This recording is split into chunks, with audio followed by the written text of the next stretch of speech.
Karena orang beriman atau orang bertakwa yang ingin meningkatkan derajat ketakwaannya melalui zakat, itu harus bergembira dengan kewajiban zakat ini. Karena dia yakin bahwa zakat yang dia keluarkan itu hakikatnya bukan untuk kebaikan bagi penerima zakat, tapi hakikatnya itu adalah untuk kebaikan dirinya sendiri.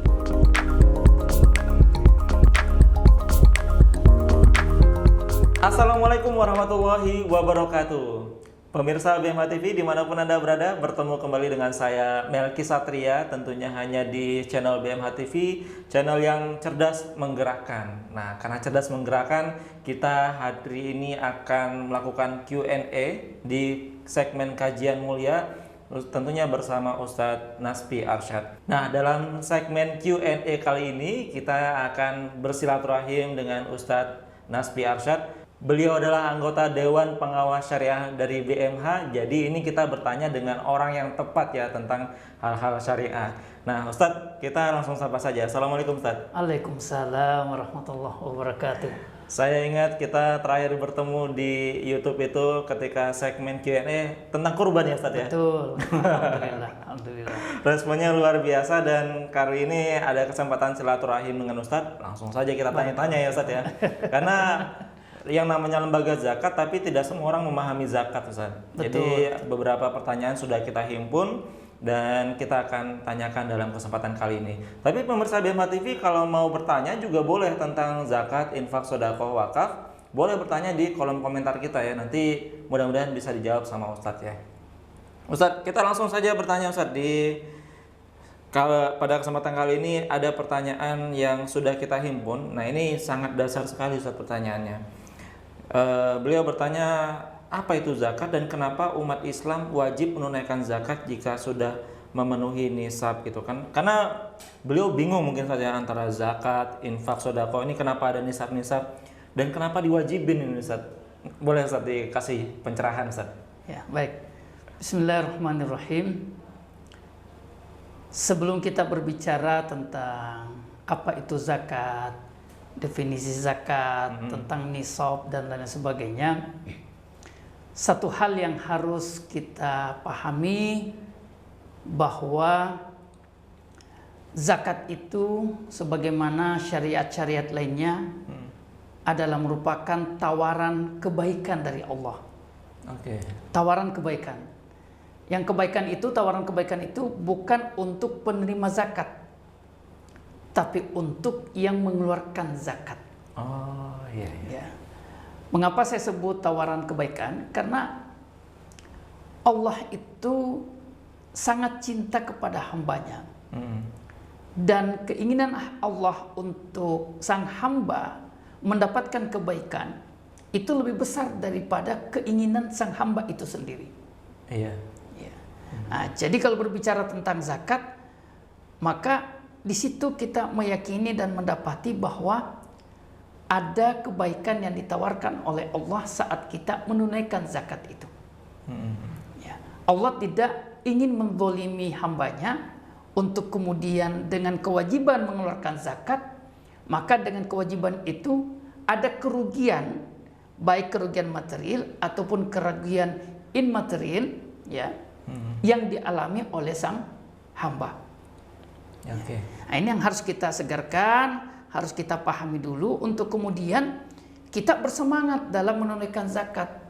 Karena kalau kita memandang zakat sebagai satu kewajiban insih, maka kita akan ogah-ogahan.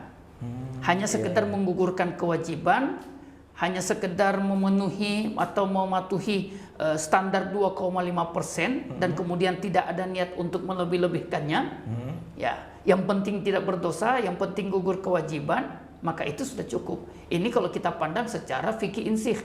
Yang penting dipenuhi 2,5% misalnya, digugurkan kewajiban, tidak berdosa, selesai itu tuntas. Nah, ini yang harus kita hindari. Karena orang beriman atau orang bertakwa yang ingin meningkatkan derajat ketakwaannya melalui zakat, itu harus bergembira dengan kewajiban zakat ini. Karena dia yakin bahwa zakat yang dia keluarkan itu hakikatnya bukan untuk kebaikan bagi penerima zakat, tapi hakikatnya itu adalah untuk kebaikan dirinya sendiri. Nah, bagaimana dengan nisab? Ya, kenapa harus ada nisab? Ya, ini bentuk keadilan Allah. Bentuk keadilan Allah. Karena kalau tidak ada nisab, kita akan kebingungan. Iya. Ya, kita akan kebingungan ya. Ya, seperti misalnya dalam permainan sepak bola kan ada namanya garis-garis ya. Iya. Kalau itu dilewati maka bola keluar, kalau itu dilewati maka terjadi pelanggaran dan sebagainya. Ya, sama dengan nisab. Nisab ini menjadi guidance, menjadi pemandu atau panduan bagi kita. Oh, saya sudah wajib berzakat, atau sebaliknya, oh, saya belum wajib zakat, sehingga tidak ada kebingungan, tidak bias dalam mengeluarkan zakat itu. Kita tidak bertanya-tanya kapan harus dikeluarkan. Jadi tidak semaunya saja, tidak berdasarkan rasa, tidak berdasarkan mood. Ya, nah, karena kalau tidak ada nisab seperti itu yang terjadi.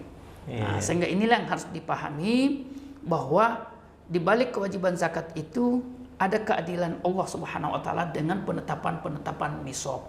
Baik nisabnya itu di zakat harta, zakat perdagangan dan lain sebagainya, itu semua bentuk keadilan Allah Subhanahu wa taala. Nah, zakat ini merupakan cerminan daripada karakter orang-orang yang bertakwa. Bahkan dikatakan orang yang berzakat itu merupakan karakter penghuni surga. Orang yang berzakat itu merupakan bentuk kesempurnaan agamanya. Orang yang berzakat itu adalah orang yang punya simpati, orang yang punya empati tinggi, tidak hanya kepada dirinya tapi juga kepada orang lain. Dan kita mengetahui bahwa satu tatanan ya masyarakat madani yang menegakkan peradaban Islam dengan baik, salah satunya adalah terwujudnya kepedulian yang tinggi antara satu muslim dengan muslim lainnya, dan itu diwujudkan dengan zakat.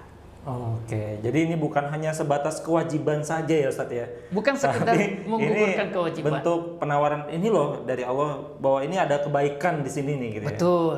Oke, luar biasa. Jadi sangat salah kalau kita itu hanya memandangnya, oh ini wajib, ini sunnah, ini mubah dan sebagainya hanya pada tataran fikih saja. Ini kekeliruan yang sangat besar. Oke, jadi Allah sudah memberikan rezeki yang luar biasa, maka sudah saatnya kita memberikan sesuatu juga kepada orang lain karena ada hak orang lain di situ ya Ustaz ya. Betul. Dan di situ kebaikannya akan berpulang kepada kita. Kebaikan yang jauh lebih besar daripada apa yang kita keluarkan. Oke, baik ya. Itu dia pemirsa BMH TV. Jadi jangan sampai kita hanya sebatas menunaikan kewajiban saja sudah selesai, bukan seperti itu. Boleh nggak Ustaz lebih dari 2,5%? Oh, saya 2,5% kekecilan nih zakatnya. Mau lebih bisa nggak Ustaz itu? Ya, pada dasarnya zakat itu sudah ditetapkan. Ya, ketika agama ini atau Rasulullah SAW menetapkan 2,5% pada zakat harta, 5 atau 10% pada zakat pertanian misalnya, atau 20% pada zakat harta karun, itu Allah dan Rasulullah sudah memperhitungkan dengan matang. Ya, bukan tidak boleh lebih, tapi jangan sampai ada mafsadah, efek-efek negatif kalau kemudian kita terlalu memperturutkan semangat. Nah, sehingga kemudian dibatasi, karena boleh jadi dengan pembatasan itu ada hak-hak lainnya yang bisa kita penuhi dengan pembatasan 2,5% seperti itu. Oke, baik Ustaz. Nah, ini kita masuk ke pertanyaan kedua Ustaz. Ada yang bertanya juga, siapa saja yang berhak menerima dana zakatnya Ustaz? Nah, apakah semua orang berhak mendapatkan zakat dari kita atau ada orang-orang khusus nih Ustaz? Ya. Kalau berpatokan pada Al-Quran surah At-Taubah ayat 60, ya di situ ditetapkan bahwa penerima zakat atau disebut dengan mustahik, ya mustahik yang berhak menerima zakat itu ada 8. Tidak boleh lebih, ya tidak boleh lebih, ya. Dan itu sudah merupakan ketentuan yang kita yakini sudah diperhitungkan matang-matang oleh Allah melalui Al-Qur'annya. Ya, nah, insya Allah yang lain-lain yang tidak tersebutkan itu bisa dicarikan jalurnya, ya, untuk kemudian masuk pada salah satu dari 8 asnaf ini. Ya, itu.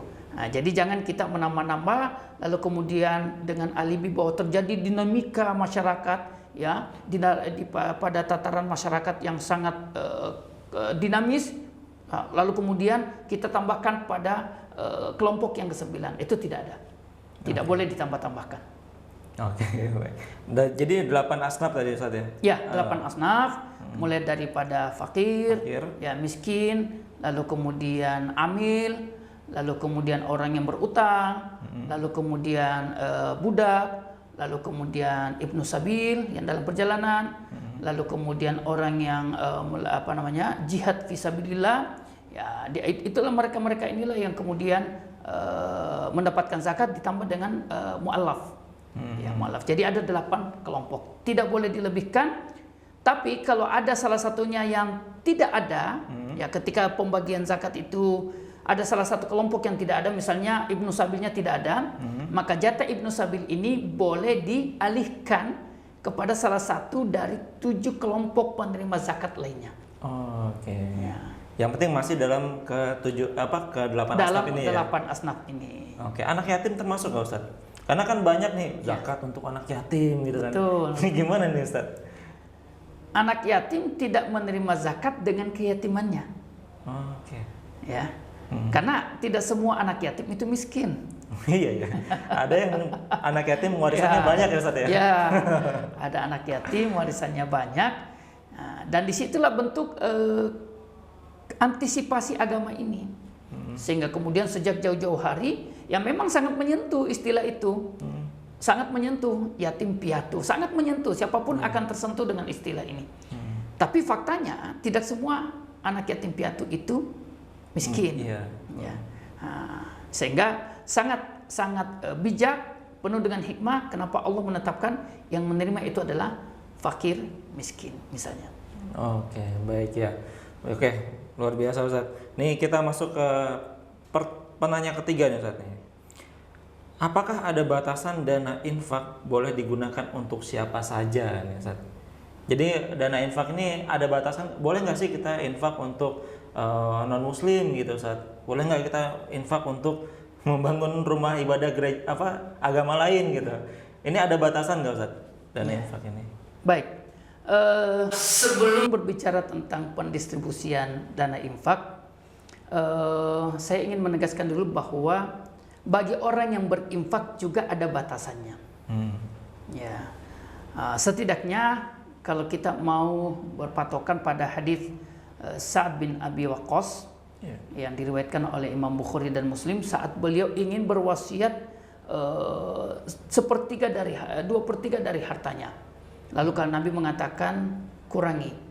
Lalu kemudian Sa'ad bin Abi Waqqas mengatakan 1/2 ya Rasul. Kurangi. Lalu kemudian Sa'ad bin Abi Waqqas mengatakan 1/3 ya Rasul.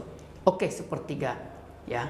Nah, engkau meninggalkan anak keturunanmu dalam keadaan berkecukupan, itu jauh lebih baik daripada kau meninggalkan keturunanmu dalam keadaan miskin dan akhirnya meminta-minta. Karena terlalu bersemangat untuk meninggalkan wasiat atau berinfak. Nah, itu dari sisi besaran yang kita infakkan.